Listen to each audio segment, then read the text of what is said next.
திரு உதயநிதி ஸ்டாலின் அவர்களுடைய அரசியலை வாரிசு அரசியல்னு ஒரு விமர்சனத்தை வைக்கிறாங்க. அவர் ரொம்ப எளிமையா இந்த இடத்துக்கு வந்துட்டாரு அப்படின்னு சொல்றாங்க. எளிமையா வந்துட்டாருன்னு நீங்க ஒரு வார்த்தை பதிவு பண்றீங்கன்னா, திமுகவோட எளிமை தான் திமுகவோட வலிமையா நாங்க பாக்குறோண்ணே. அவர் எளிமையா வரதுல எந்த தப்பு இல்லைண்ணே. வந்தது மட்டும் இல்லை, அவர் எளிமையாவே எல்லார்கிட்டையும் இருக்கிறாருண்ணே. நீங்க கூட பாருங்க, எல்லா மக்கள்கிட்டையும் ஒரு தலைவருக்கு உண்டான அத்தனை பொறுமையான தகுதிகளும் அவர்கிட்ட இருக்குன்றது தான் உங்ககிட்ட மறுபடியும் எடுத்து வைக்கிறேண்ணே. அவர் எளிமையா வந்தானா எந்த அடிப்படையில் அவங்க சொல்றாங்கன்னு எனக்கு தெரியாதா. நான் உதயண்ணனை பார்த்துருக்கேண்ணே. உதயண்ணன் ஒரு அரசியல் முதலமைச்சர் கட்சி குடும்பத்தை சார்ந்து பிறந்தவர். அவருக்கு பதவி வேணும்னா அவருடைய 21, 18 வயசுல கூட அவர் பதவி வாங்கியிருக்கலாம். எவ்வளவோ பேருக்கு எத்தனையோ வரலாறு இருக்கலாம். தலைவர் கூட 14 வயசுல வந்திருக்குன்னு சொல்லியிருக்கலாம். நம்மளுடைய முதலமைச்சர் கூட 16 வயசுல இருந்து கட்சியில் இருக்குன்னு சொல்லலாம்.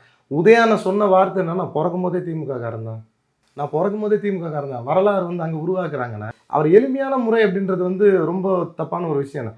கஷ்டப்பட்டிருக்காருண்ணே. இளைஞரணியா இருந்து சட்டமன்ற உறுப்பினரான்றது நம்ம எடுத்துக்கிற விஷயம் இல்லைண்ணா, மக்களால் தேர்ந்தெடுக்கப்பட்ட விஷயம். மக்கள்கிட்ட அவர் தேர்ந்தெடுக்கப்பட்டிருக்காருன்னா அப்புறம் எப்படின்னு அது எளிமையா இருக்கும்? கடினமான விஷயம் தானே. அந்த இடத்துல எத்தனை பேர் போட்டிடுறாங்க, தோல்வி அடைகிறாங்க. இன்னைக்கு அண்ணாமலை கூட தான் இருக்காங்க. நல்ல சிந்தனையாளர், நல்லா பேசுகிறாங்க, படித்தவர், அதிகாரி, எல்லாமே சொல்கிறாங்க. மக்கள் எல்லாம் ஒரு பக்கம் திரும்பி இருக்கிறாங்கன்னு சொல்கிறாங்க. நாட்டையே மாற்ற போகிறேன்னு எல்லாமே சொல்கிறாங்க. அவர் ஏன்னா எலெக்ஷனில் தோத்தாரு? அவர் யாருக்கிட்ட நான் தோத்தாரு? குற்றவாளின்னு போய் வழக்கு சுமத்தப்பட்ட அண்ணன் செந்தில் பாலாஜி தானே தோக்குறாங்கண்ணா.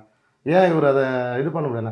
அதனால் இவங்க தேவைக்கு ஏற்ற மாதிரி எங்கள் மேலே பொய் புகாரெல்லாம் வச்சு குற்ற நடவடிக்கையில் ஈடுபட்டவங்களை எங்களை அடையாளம் காட்டி கூட பண்ணுறாங்க. மக்களுக்கு தெரியும்ண்ணா யாருக்கு கொடுக்கலாம், யாருக்கு கொடுக்கக்கூடாதுன்னு சொல்லிட்டு.